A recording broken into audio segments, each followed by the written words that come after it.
But it's in the book, so they never changed it. So Not to share until the idea has ripened, actually, and then to share it with a lot of confidence. Just a landing pad of 40 meter by 40 meters, so you can basically land in a room here or outside the doorstep.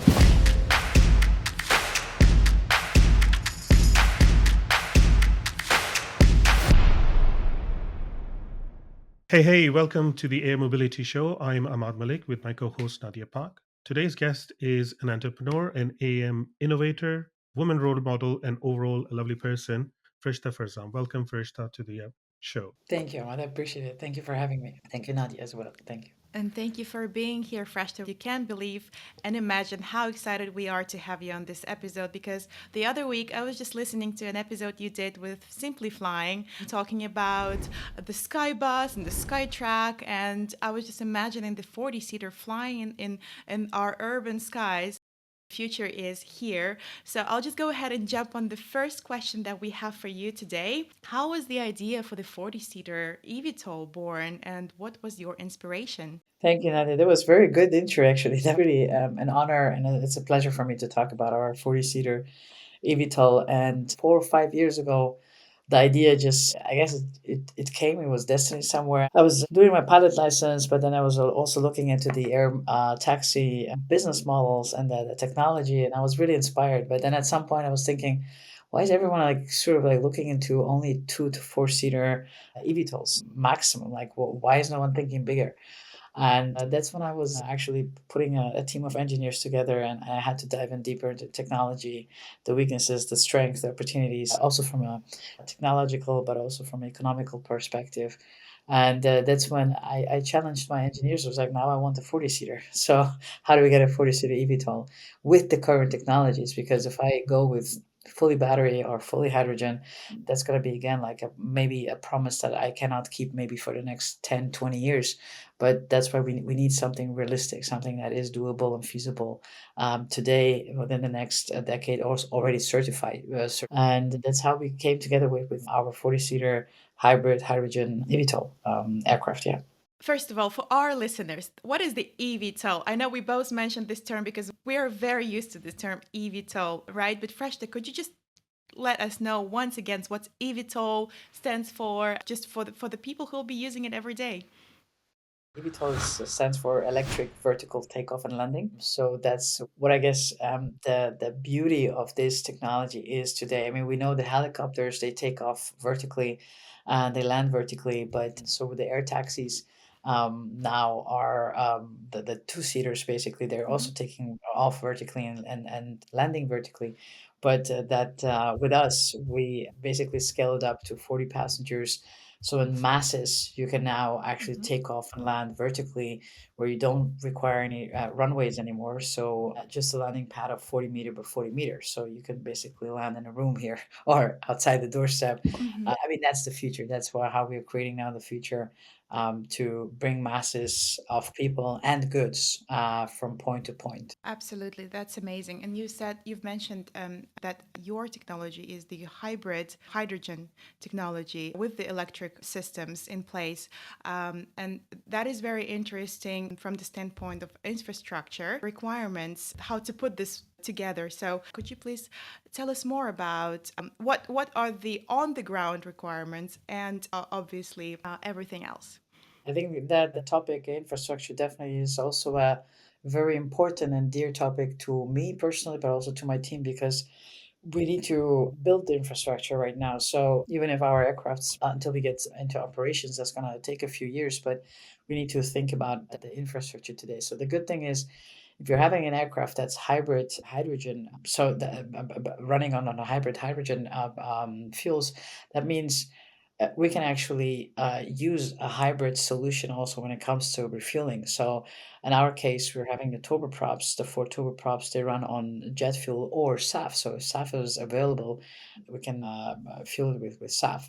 Then we have the hydrogen, and yes, we're for the electric engines, we need to make sure that that's why we have a lot of collaborations currently with airports in Europe, but also starting in the US, to see, because yeah, there are a lot of airports that are still thinking to see, I mean, which way to go, whether it's charging, the EV charging, or is it like hydrogen, or is it SAF? It's all coming, but the supply is not really there yet. But still, that the hydrogen solution for our tilt wing technology, for the tilt engines, basically, that's what we need to consider and to collaborate today with them, and that's what we're doing right now. So and the question is also, okay, now we have the airports, then we have the refueling stations, Mhm. but how do we do it on vertiports? So if we're having the landing pads, how do we solve that to not complicate it too much, to still be like having a simple solution in order to go with the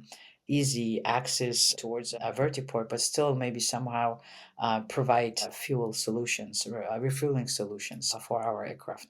So these are all the topics that we're still currently working on. Absolutely. And Freshta, you've mentioned that there is a certain requirement for the Sky Bus to land. There are so many companies building those infrastructure right now. Are they keeping this in mind that, the Sky Bus will come to the market and then they need to leave the room for expansion? Are you in conversations with Vertiport manufacturers on such topics? Very good questions, Nadia. Thank you, because that was also one of my not concerns, but it was one of the topics I noticed that, okay, everyone the last decade was focusing on landing pads or vertiports for air taxis.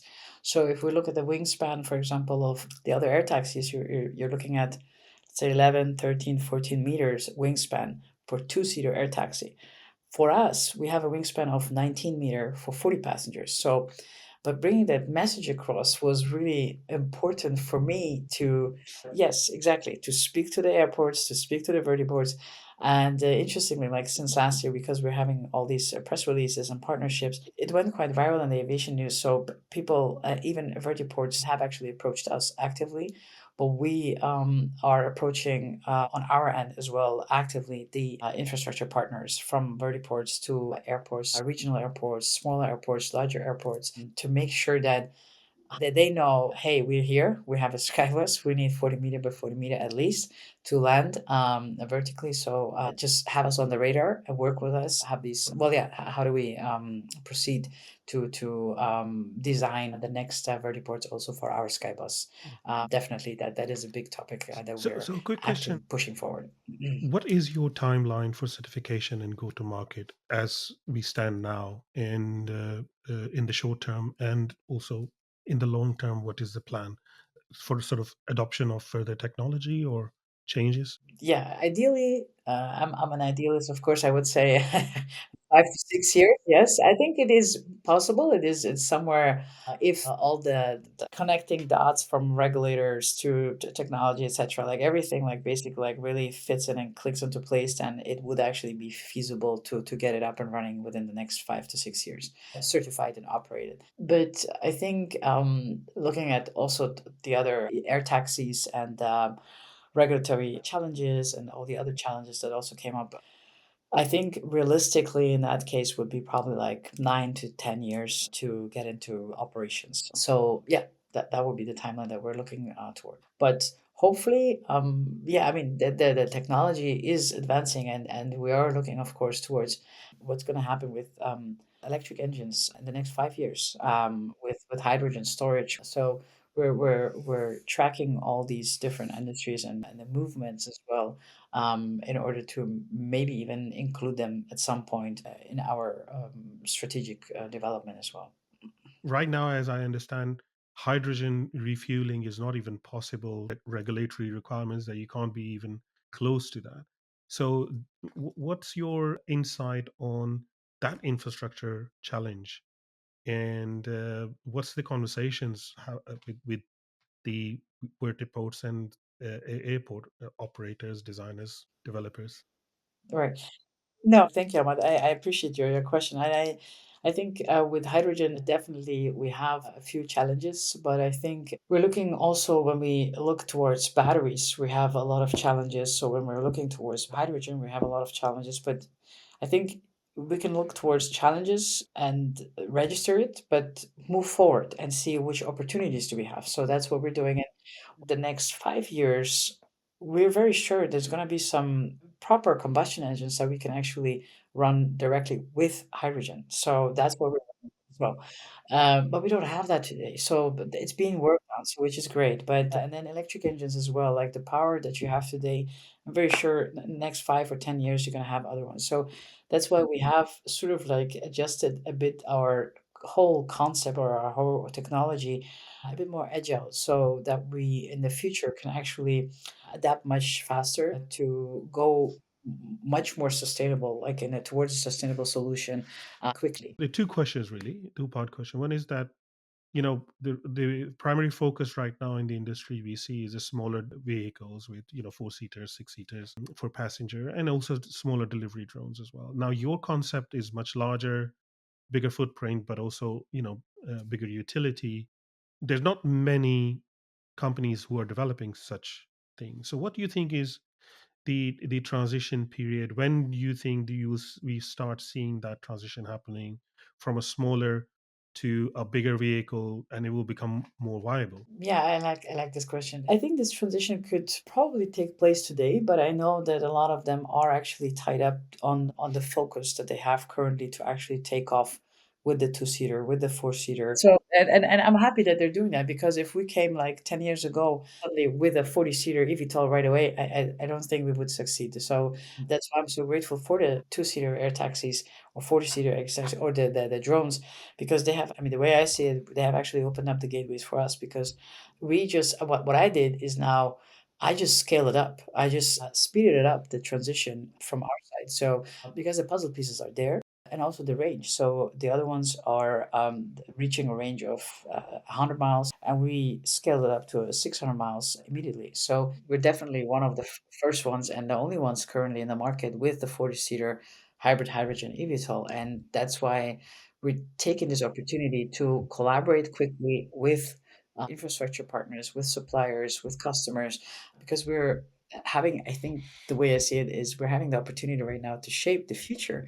And that way, even inspire others to transition faster. We can actually now accelerate the transition. That's a very, very clever niche that you've cornered for yourself. It's really very amazing. I have a question about moving a little bit from the aviation to a little bit more sort of technical artificial intelligence topics. Do you envisage the AI to also get incorporated into your technology? And outside of autonomous flying, what else do you see AI can do for this rapidly changing industry? We are considering autonomous for our Skytruck, yes, but because I think the goods delivery, if we actually target that is a great opportunity, but only in specific regions. So I know, for example, the passenger transport, we can't go autonomous. Right now, the industry is not ready yet. And beside the industry, I think it's us human beings. So if we see an autonomously flying vehicle in the air, I think there's a lot of resistance still in our in our psychology, in our subconscious mind, and our conscious mind. So People can't even accept an autonomous car, let alone exactly, on the ground, exactly. Thank you. But then if you look at AI or in general, like for the goods delivery, somewhere in remote areas where we can actually expedite goods delivery because the lack of connections or roads, then definitely let's go with autonomous flying Skytrucks. So that is definitely what we're considering. And in general, I think AI is something to appreciate to see that there is a lot of opportunities, a lot of gateways actually opening up right now. Even our mental horizon is being expanded now. Like, who would have thought that you can actually do a lot of your copywriting or whatever whatsoever via ChatGPT, work that maybe people have been taking days to do, and today ChatGPT is doing it. But ChatGPT, I think, is just the beginning of the entire story. And we were even thinking about like wouldn't it be fascinating to actually build our prototype, the full, like the whole prototype with AI? So that way you would accelerate in the future prototyping. That would expedite definitely the advancement and the innovation. So yeah, it's a big topic and it's a good topic. So to So, we talked about the acceptance part for passengers, especially flights, the AI or fully autonomous. But do you think that adding AI to sort of reduce the workload for the pilots so that it is rather than having a two pilot operation, you can have a single pilot operation. So maybe that is something that would be acceptable. Is that something that you see working? That is a good idea and a good approach, Ahmad. And we have been looking at this solution as well. So we're leaving that actually open. So we haven't really decided fully yet, but I think because we need to consider that we don't have, I mean, we have enough pilots currently, maybe not even enough, but yeah, we do. But once the air taxis are in operation, and we will need a lot more new pilots, newly trained pilots for eVTOLs, for vertical takeoff and landing. But then also our aircraft is going to be tilt wing. So again, we need well-trained pilots for that as well. So yeah, considering that, anything we can actually simplify the processes, whether it's reducing one pilot or going autonomous with a Skytruck in the beginning, and then going with a passenger one. Like so, that's why we are definitely leaving those opportunities open. Yes. What do you think is the challenge here in terms of the legacy way of operating to what drones will require, or the flexibility that will be required? Because I can't imagine looking at these flights or these this traffic to follow same rules as the aircrafts and the passenger aircraft, and schedule flights and all that sort of stuff. I mean, if you're looking at talking about a taxi, taxi can't wait 2 days to take off. You have the passengers, you go, right? That's kind of the idea. So what's your view, what the industry need to look at? I mean, the way I see the vision is, of course, maybe at some point in 20 years and 30 years, it's gonna be like the Fifth Element, right? Like the movie that we knew with Bruce Willis. And so, how do we get there? Yes, good question. How do we get there? We need to consider that we need to get there step by step. So we're gonna get somehow there. We're gonna get there step by step, but we need to consider that drones right now, for example, it's good. They're advancing much faster.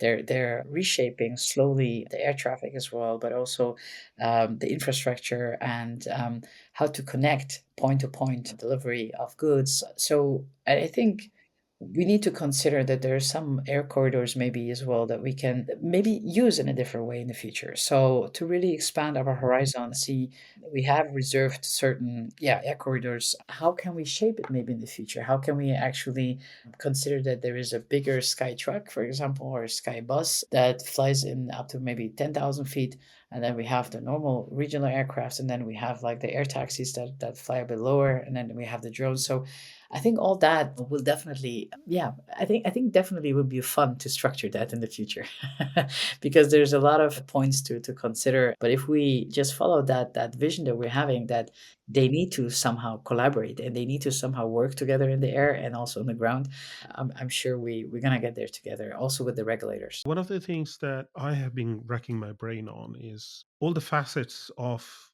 things that are involved to make that advanced air mobility happen. I mean, it's not just about the drones and the technology and the battery technology or the propulsion and so on.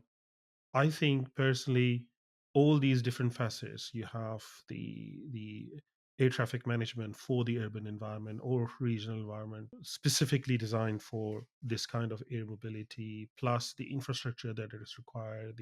Like you said, charging and hydrogen and all these things will be needed. But then also you will need to land somewhere and charge, and you need capacity. Do you think there is some fundamental overhaul of this, all these different facets of this needs to be done? How do you think these stakeholders need to come together, and what you're thinking around that? Have you considered that? That's a very interesting question. Yeah, I think, yeah, definitely it will be a complete overhaul like of the industry, but not today. So we're getting there step by step. So it's shaping, it's getting there slowly. But I think for the entire ecosystem, what is interesting to see, like how we can actually do get to the goal that we're having, which is, let's say, faster transport of passengers, faster delivery of goods, more flexible. So we can only get there if we do consider the ecosystem. I mean, the ecosystem is involved anyways, but we need to actually collaborate actively with the ecosystem. And it's very good to see that the ecosystem, whether it's the well, whether it's the charging, like the energy storage industry, or the AI, the robotics, all these industries that still will need to have to come together. And also, of course, our key suppliers, our partners, they're they're seeing the opportunities here as well. So the good thing is we don't have to teach them a lot. So they know, they see what's happening the last decade. Billions are being invested into this industry, because there is a bigger strategy, a bigger picture here, and a bigger goal that everyone is sort of like pursuing. So yeah, I think we're getting there. And I mean, for me personally, I would love to be there already tomorrow. But with my team, with the experts that I'm surrounded by, we're moving and marching forwards. I think the naysayers and people who don't want, and the thing is, it's kind of a culture thing as well, because our industry is heavily influenced by regulatory bodies, government bodies, and so on. And no disrespect, but it seems like their purpose is to not do things. It's like their mission to succeed is to not let things happen, and then they can claim that they saved a disaster, rather than making something happen. And if something goes Yeah. wrong, then they can be get blamed. So that's just going to hamper innovation, right? I mean, I think we have to at some point start thinking that there's something wrong in that attitude. What we can do, innovation is obviously very important. I think, and you, yes, you summarize it very well. And I think that's when I summarize it, it's actually a disruption of the old. So we have been clinging on to certain structures and certain frameworks, which is the safe zone, which is the known. So I know this, so I know the airplane, I know the helicopters. So this is how we will do it the next 500 years, and it's fine. Yes, but innovation needs to come, and I think that's why, like I said before, like regulators, if I came like 10 years ago, I think my journey would have been much harder. At least today, regulators know, okay, there is a pressure from not just one air taxi company, there is a lot more, and there's been millions, billions invested into it. Okay, I think they have to somehow now look into the new regulations.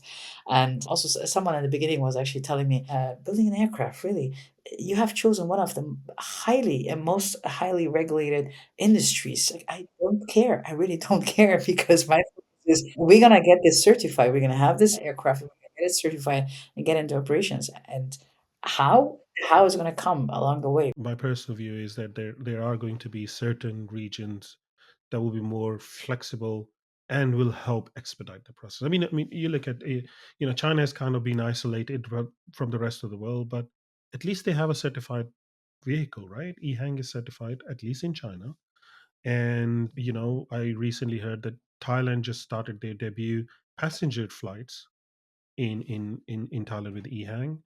So, eventually this will trickle through.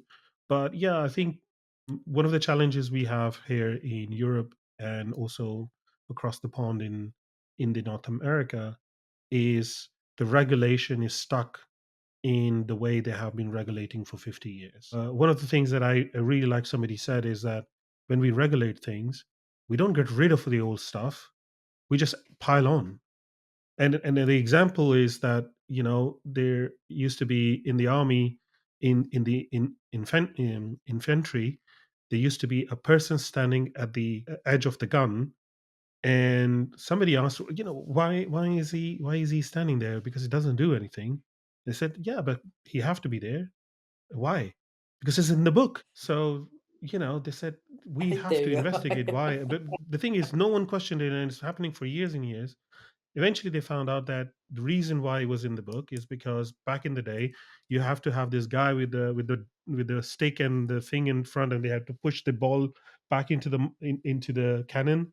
So that guy was used to stand there, but now the cannons are automatically loading, but it's in the book, so they never changed it. So I think that's a big problem, right? We in the aviation industry is stuck there. And contrast to that, we have countries like the GCC, the Gulf, and all these. They probably will be a bit more, because they're very very keen, right, from the government level, from the agencies.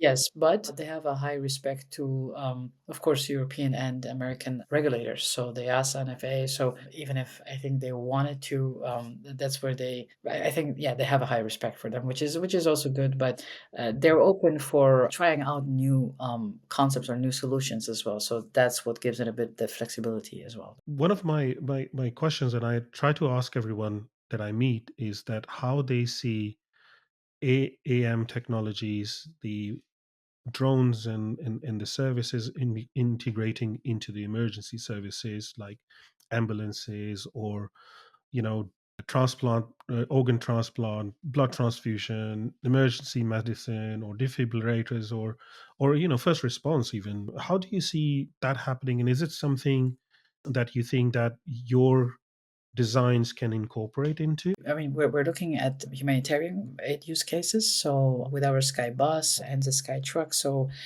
especially with regards to climate change, more and more natural disasters. I mean, look at the fires that we had and the wildfires on Hawaii or in California, or all the hurricanes that you're having on the East Coast in the US, but also Asia Pacific region. So the bigger picture, yes, we definitely need something for disaster relief, and our Sky Bus and Sky Truck is a solution for it. But then again, this year I was on a panel with a group ADP with another startup with the AM Institute as well, and Jump Era, I think. So we were discussing this first response and also like the medical emergency, how to solve that topic. And I think also looking towards whether it's in Europe or in India, for example, as well, with our Skybus and Skytruck, we were looking even to what if we actually had flying hospitals? Would that make sense in certain areas of the world? Yeah, so it's like different ideas that do come up where I'm trying to be open for it, because I think there are opportunities, and that's why the approach of a bit of a plug and play with our aircraft, that what if we take out the seats, the 40 seats? What if we only have Skytrack? What if we have only 19 seats prime for the private industry? Or what if we actually have an entire hospital in it? So I'm trying to focus on that solution to actually be very agile when it comes to this. Yeah. I think it also fulfills a lot of requirements in regions where you have geographically isolated dispersed locations. For example, French Polynesia have lots of small islands and they are kind of dispersed and disconnected, and then you have Caribbean islands, and services can be very difficult there. So I think that is a very, very good use case for that. That's fantastic. And what's one of the major hurdles here is that the space for runways on those islands, for example. The good thing is we don't need a runway. That's again where we have that USP where we actually can land with 40 passengers or with that heavyweight of goods, etc., to 40 meters. So that's why we can definitely help out there in the future. Yeah. Absolutely. Fresh, it was great to have you on the podcast today. Thank you so much. And as a female aviation enthusiast, I just cannot not ask you this question. Aviation sector and historically it's just been dominated by men. And as a female CEO and leader in air transport, what would be your message to the next generation of female leaders to find their passion for aviation? Beautiful. Yeah, thank you, Nadia. I think definitely, I mean, the way I do business is like, first of all, I don't really concentrate too much on the gender for myself. Like it's really like doing a business as being sharply focused on the product and the vision that we have or that I have. And that's how I attract a lot of great people actually into the co-creation progress. And the way I see it, I mean, what I would love to share with the future female leaders is not to be afraid to actually break our own mental barriers first. So I think once we do that, that's when we dare to speak up, dare to dream, dare to have those visions, and actually dare to follow them. So it's yeah, and not to, maybe at some point not to share until the idea has ripened actually, and then to share it with a lot of confidence. And because there's always going to be naysayers, but if you're like that confident and you believe in your gut instincts and in your intuition, and you know this is right, and the people and the expertise that also backs it up, that's when you'll be surprised how many people actually do come and support you. And asking for help was, I guess, on the beginning of my journey was a bit difficult for me to admit that I need help with certain topics or to reach my hand for help. But I learned that wait, it does work. It's okay to ask for help. It's okay to ask for advice. So now I have so many advisors on our company, because I learned that it has such a valuable power to it, to ask for collaboration, for help, for advice, and especially the aviation industry. I see it's very open.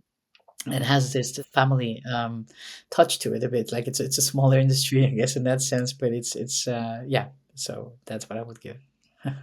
You did mention that you were in one of the events recently. Can you tell us a little bit about that? Of course, yeah. It was the Iowa Women Association in Aviation. So Iowa was very impressive, actually. To be honest, I was always trying to avoid a bit like gender, like female only events, but I was very positively surprised. It was very beautiful to see like the collaboration, the openness, but also the respect and curiosity for different topics that were talked about, and to see that it's not about feminism at all. And I guess that was my fear back then, not to attend those events. But this was completely just very, yeah, very beautiful and thriving opportunity, actually, that people were coming together, a lot of ladies from the aviation industry wanting to collaborate, wanting to thrive, wanting to learn new things. So I was like, wow, this is amazing. So yeah, I would definitely go there again and recommend it. Yeah. Thank you, Freshta, for joining us today. Very insightful and an interesting conversation. And thank you for all for tuning in. Please like, subscribe, and I'll see you in the next episode. Thank you.